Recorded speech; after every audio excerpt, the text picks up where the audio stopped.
Kwa ihinda rĩa mĩeri mĩnini mĩhĩtũku, kĩrĩro, maithori na kĩeha nĩ cikoretwo ikĩhumba mĩciĩ mĩingĩ mwena wa Kisauni kaunti-inĩ ya Mombasa kũrũmĩrĩra kuongereka gwa tharĩkĩra cia mũingĩ nĩ mbatuni cia nyanake iria irananio ta Kisauni gangs.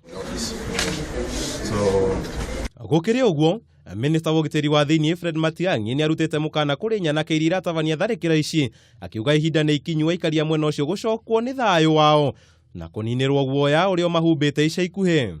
We will not compete with thugs. We will not do that kind of thing. We are not going to engage in that.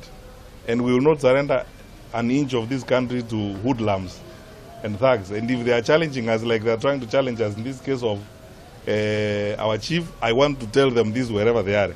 We are absolutely ready and prepared.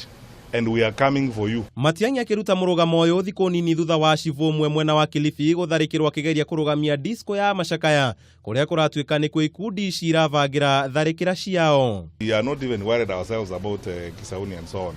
We have mapped out the area, we have the resources, we are sorting the problem out. You can testify yourselves that in the last 4 or 5 days you have not heard much from there and you will not hear anything from there. Gũkĩrĩ ũguo, ũrĩa ũrĩnyitikanaga agĩtabania disco matanga ici ta ũrĩa ciũĩkaine mwena ũcio thutha wa thaa ithano cia ũtukũ nĩ arĩkagio ngono na kũhingũrĩrwo thitango.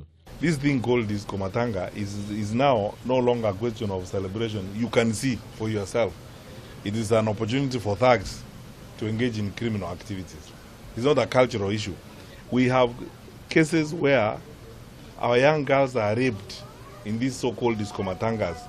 If you know cases of early pregnancies, especially in Kilifi and so on, all of them are associated with this nonsense called disco matanga. Mwena wa gĩcũa-inĩ ũkũrĩkanĩte gũkorwo rĩ na ikundi nyingĩ cia wĩkinaĩ, ũndũ ũrĩa Ministry ya ugitiri yugĩte ndĩkunĩra ritho nginyagia ikundi ici ihuke.